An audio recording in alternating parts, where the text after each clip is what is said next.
ಗ್ರಾಮೀಣ home foods Pavagada ಪಟ್ಟಣದ ಬಳ್ಳಾರಿ ರಸ್ತೆ ಮಾರ್ಗದ ಸುದರ್ಶನ್ ಕ್ಲಾಸ್ ಸೆಂಟರ್ ಪಕ್ಕ ಉಪ್ಪಿನಕಾಯಿ ಚಟ್ನಿ ಪುಡಿ ಮನೆಗೆ ಬೇಕಾದ ತಿಂಡಿ ತಿನಿಸುಗಳು ಬಹುಮುಖ್ಯವಾಗಿ ಆಂಧ್ರದಲ್ಲಿ ಮಾತ್ರ ಸಿಗುವ ಪೂತೈಕೆಗಳು ಮಾರಾಟ ಮಾಡಲಾಗುತ್ತದೆ.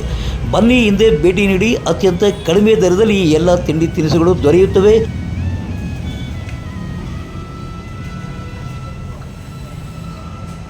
ಬಳೆ ಅಂಗಡಿ ಅಂದ್ರೆ ಒಂದು 15 ಒಂದು 50 ಇರ್ತಾರೆ.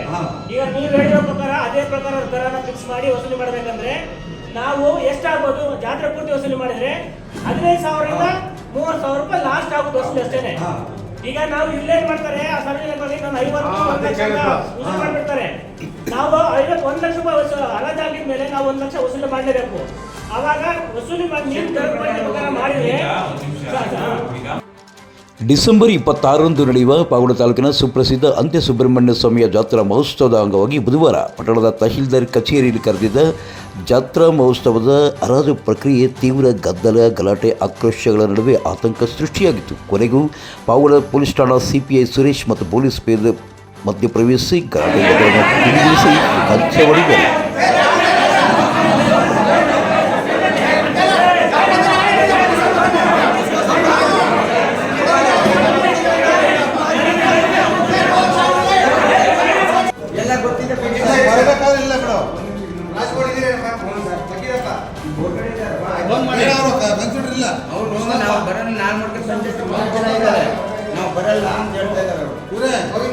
ಈಗ ಹರಾಜು ಸ್ಟಾರ್ಟ್ ಆದ್ಮೇಲೆ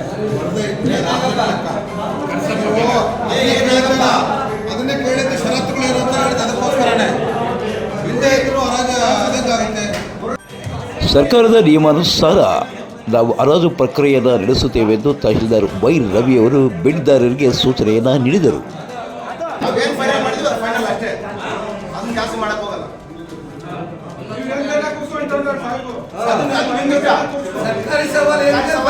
ಫೈನಲ್ ಮಾಡಿದ್ದೀವಿ, ಅದ್ರ ಮೇಲೆ ಏನಾಗುತ್ತೋ ಅದಾಗಲಿ. ನಾವೇನು ಫಿಕ್ಸ್ ಮಾಡಿದ್ವೋ ಅದನ್ನು ಜಾಸ್ತಿ ಮಾಡೋಕ್ಕಾಗಲ್ಲ. ವಸೂಲು ಮಾಡೋದು ಇಲ್ಲ. ಹರಾಜಿನಲ್ಲಿ ಭೇಟಿ ಮಾಡಿಸ್ಬೇಕಂತ ನಾಗರಮಡಿಕೆಯ ಮಲ್ಲಾರೆಡ್ಡಿ ಅವರಿಗೆ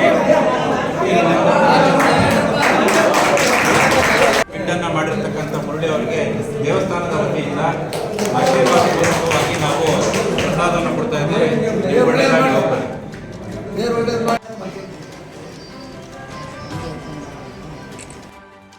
ದನಗಳ ಗೊಬ್ಬರವನ್ನು ಹರಾಜಿನಲ್ಲಿ ನಾಗಲಾಪುರದ ಗೋವಿಂದಪ್ಪ ಅವರು 1,500 ರೂಪಾಯಿಗೆ ಹರಾಜನ್ನು ತಮ್ಮದಾಗಿಸಿಕೊಂಡಿದ್ದಾರೆ. ಹರಾಜು ಪ್ರಕ್ರಿಯೆ ಮುಗಿದ ನಂತರ ಗ್ರೇಡ್ 2 ತಹಶೀಲ್ದಾರ್ PSR ಪ್ರಸಾದ್ ಅವರು ಹರಾಜಿನ ಮಾಹಿತಿಯನ್ನು ಹಂಚಿಕೊಂಡಿದ್ದಾರೆ. ಸ್ವಾಮಿಯ ಜಾತ್ರಾ ಮಹೋತ್ಸವದ ಅಂಗವಾಗಿ ಈ ದಿನ ಜಾತ್ರೆಯ ಹರಾಜುಗಳನ್ನು ಹಾಕಲಾಯಿತು. ಅದರಲ್ಲಿ 3 ಹರಾಜುಗಳನ್ನು ಮಾಡಿದ್ವಿ. ಮೊದಲನೇದಾಗಿ ಅಂಗಡಿ, ಹೋಟೆಲ್ ಮತ್ತು ಸಿನಿಮಾ ಮಂದಿರಗಳ ಸುತ್ತಲ ಬಾಕ್ಸ್ ಅಂತ ಹರಾಜು ಮಾಡಿದ್ವಿ. ಇದರಲ್ಲಿ ಒಟ್ಟು 26 ಜನ ಭಾಗವಹಿಸಿದರು. ಈ 26 ಜನದ ಪೈಕಿ ಮುರಳಿ NT ಬಿನ್ ತಿಮ್ಮಪ್ಪ ಅಂಥೇಳಿ ನಾಗರಮಡಿಕೆಯವರಿಗೆ 1,01,000 ರೂಪಾಯಿಗೆ ಅತಿ ಹೆಚ್ಚು ಬಿಡ್ಡನ್ನು ಕೊಡುವುದರ ಮುಖಾಂತರ ಇವರಿಗೆ ಆಕೈರಾಗಿದೆ. ಇದರಲ್ಲಿ ಎರಡನೇದಾಗಿ ನಾವು ಬಂದು 4 ಚಕ್ರ ವಾಹನಗಳ ಮೇಲಿನ ಸುಂಕ ವಸೂಲಿ ಹಕ್ಕನ್ನು ರೂಢಿಸಿಕೊಳ್ಳುವ ಸಂಬಂಧವಾಗಿ ಹರಾಜ ಪ್ರಕ್ರಿಯೆಯನ್ನು ನೋಡಿದ್ದಾಯಿತು. ಅದರಲ್ಲಿ ಒಟ್ಟು 25 ಜನ ಭಾಗವಹಿಸಿದರು. ಈ ಪೈಕಿ ಅತಿ ಹೆಚ್ಚು ಬಿಡ್ದಾರರಾದ ಮಲ್ಲಾರೆಡ್ಡಿ ಬಿನ್ ಸುಬ್ಬಾರೆಡ್ಡಿ ಅಂತೇಳಿ 76,000 ರೂಪಾಯಿ ಇವರಿಗೆ ಅಂತಿಮವಾಗಿ ಆಕೈರ್ ಮಾಡಲಾಗಿದೆ. ನೆಕ್ಸ್ಟು 3ನೇ ಹರಾಜು ಬಂದು ದನಗಳ ಜಾತ್ರೆಯಲ್ಲಿ ಇದು ಗೊಬ್ಬರವನ್ನು ರೂಢಿಸಿಕೊಳ್ಳುವಂಥ ಹರಾಜು. ಇದರಲ್ಲಿ ಕೇವಲ 3 ಜನ ಭಾಗವಹಿಸಿದ್ರು. 1,500 ರೂಪಾಯಿಗೆ ಆಕೈರಾಗಿದೆ. ಈ ರೀತಿ ಯಾವುದೇ ಸಮಸ್ಯೆ ಇಲ್ಲದೇ ಜಾತ್ರೆ ಗೋವಿಂದಪ್ಪ ಮುರಳಿ ಸನ್ನಪ್ಪ ಮುತ್ಯಾಲಪ್ಪ ಬಿನ್ ರಾಮಯ್ಯ ಅಂಥೇಳಿ ಇವರು ಒಟ್ಟು 3 ಜನ ಭಾಗವಹಿಸಿದ್ರು. ಇದರಲ್ಲಿ ಗೊಬ್ಬರದಕ್ಕೆ ಗೋವಿಂದಪ್ಪ ಬಿನ್ ಹನುಮಪ್ಪ ನಾಗಲಾಪುರ ಅಂತೇಳಿ ಇವರಿಗೆ ಆಕೈರಾಗಿದೆ. ಸರ್, ಈಗ ಮೊದಲನೇದರಲ್ಲಿ ಎಷ್ಟು ಅಂಗಡಿಗಳು ಬರುತ್ತೆ ಅಂತ, ಯಾವ ವಿಧವಾದ ಅಂಗಡಿಗಳು ಬರ್ತವೆ ಅಂತ, ಎಷ್ಟು ಬರುತ್ತೆ ಅಂತ? ಅಂದರೆ ಒಟ್ಟು 21 ವಿಧದ ಇದನ್ನು ಅಂಗಡಿ ತಪ್ಪಿಸಿಲ್ಗಳ ಇದೆ.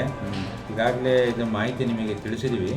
ನಾಟಕ, ಸಿನಿಮಾ ಸರ್ಕಸ್ಸಿಂದ ಹಿಡಿದು ಮಿಠಾಯಿ ಅಂಗಡಿ ಆಗ್ಬೋದು, ಹೋಟೆಲ್ಲು, ದೋಸೆ ಕಾಫಿ ಹೋಟೆಲ್ಲು, ಜವಳಿ ಕಂಬಳಿ ಅಂಗಡಿ, ಶರಾಬ್ ಬೆಳ್ಳಿ ಅಂಗಡಿ, ಕಂತುದಾರರ ಅಂಗಡಿ, ಗೊಂಬೆ ಅಂಗಡಿ, ತೆಂಗಿನಕಾಯಿ, ಬಾಳೆಹಣ್ಣಿನ ಅಂಗಡಿ, ಊದುಬತ್ತಿ ಅಂಗಡಿ, ಚಿಲ್ಲರೆ ದಿನಸಿ ಅಂಗಡಿ, ಬಳೆ ಅಂಗಡಿ, ಗಂಧ ಬೀಡಿ ವಗೇರೆ ಅಂಗಡಿ, ರಾಟವಾಳ, ಬೂತ್ ಕನ್ನಡಿ ಮಾರುವಂಥ ಅಂಗಡಿ, ಚರ್ಮ ಚಪ್ಪಲಿ ಅಂಗಡಿ, ಹಣ್ಣಿನ ಅಂಗಡಿ, ಕೊಡೆ ವ್ಯಾಪಾರದ ಅಂಗಡಿ, ಉಳ್ಳೆದೆಲೆ ಅಂಗಡಿ, ತರಕಾರಿ ಅಂಗಡಿ, ಕಬ್ಬಿಣದ ಅಂಗಡಿ, ಬಿದಿರು ಬೊಂಬಿನ ಅಂಗಡಿ, ಈ ರೀತಿ 21 ಅಂಶಗಳನ್ನು ನಾವು ಈ ವ್ಯಾಪ್ತಿಗೆ ಒಳಪಡಿಸಿದ್ವಿ. ಅದಾದಮೇಲೆ ಎರಡನೇ ನಾವು ಜಾನುವಾರುಗಳ ಮೇಲೆ ಇವತ್ತು ಹರಾಜಾಯಿತು. ಅದರಲ್ಲಿ ದೊಡ್ಡ ರಾಸು, ಚಿಕ್ಕ ರಾಸು ಮತ್ತು ಜಾತ್ರೆಗೆ ಬರುವ ಲಾರಿ, ಟ್ರ್ಯಾಕ್ಟರು, ಗಾಡಿ ಇದಕ್ಕೆ ಸಪ್ರೇಟವಾಗಿ ಇದಕ್ಕೂ ಸಹ ಹರಾಜಾಯಿತು. ಸರ್, ಇದರಲ್ಲಿ ಎರಡನೇದರಲ್ಲಿ ದ್ವಿಚಕ್ರ ವಾಹನಗಳಿಗೆ ಸುಂಕ ಏನಾದರೂ ವಸೂಲಿ ಮಾಡಲಿಕ್ಕೆ ಇದೆಯಾ ಅಂತ? ಇಲ್ಲ. ಟೂ ವೀಲರ್, ಇಲ್ಲ, ಮೋಟರ್ ಬೈಕ್ ಇಲ್ವಲ್ಲ? ಟೂ ವೀಲರ್ ಇಲ್ಲ. ಹಾಂ. ಆಮೇಲೆ ಜಾತ್ರೆ ಆವರಣದಲ್ಲಿ ಗೊಬ್ಬರ ರೂಢಿಸ್ಕೊಳ್ಳೋಕ್ಕೆ ಸಂಬಂಧಪಟ್ಟಂತೆ ಸುಂಕ ವಸೂಲಿ ಮಾಡೋಕ್ಕೆ ಅದು ಸಹಿತ ನಾವು ಇದು ಮಾಡಿದ್ದೀವಿ. ಈ ಒಂದು ಹರಾಜು ಪ್ರಕ್ರಿಯೆಯಲ್ಲಿ ನಾಗಲಬಳಕೆ ಆರ್ಐ KV ನಾರಾಯಣ್, ಗ್ರಾಮ ಆಡಳಿತಾಧಿಕಾರಿಗಳಾದ ರವಿಕುಮಾರ್ ತಿಮ್ಮಾರೆಡ್ಡಿ, ಕಂಪ್ಯೂಟರ್ ಆಪರೇಟರ್ ರವಿಕುಮಾರ್ ಮತ್ತು ಪಾವಗಡ ಪೊಲೀಸ್ ಠಾಣಾ CPI ಸುರೇಶ್ ಮತ್ತು ಪೊಲೀಸ್ ಪೇದೆಗಳಾದ ದೀಪಕ್, ರವಿ, ದೇವಸ್ಥಾನದ ಪಾರುಪತ್ಯದಾರರಾದ ಉಮಾಶಂಕರ್ ಮತ್ತಿತರರು ಹಾಜರಿದ್ದರು. ಪಾವಗಡ ತಾಲೂಕಿನ ತಾಜಾ ಸುದ್ದಿಗಳಿಗಾಗಿ ನಮ್ಮ ಚಾನಲನ್ನು ಪಾವಗಡ ಪವರ್ ನ್ಯೂಸ್ ಎಂದು ಟೈಪ್ ಮಾಡಿ ಸಬ್ಸ್ಕ್ರೈಬ್ ಮಾಡಿ, ಜಾಹೀರಾತು ನೀಡಿ ಪ್ರೋತ್ಸಾಹಿಸಿ ಬೆಂಬಲಿಸಿ. ನಾನು ನಿಮ್ಮ ಸತ್ಯ ಲೋಕೇಶ್, ಸಂಪಾದಕರು ಪಾವಗಡ ಪವರ್ ನ್ಯೂಸ್.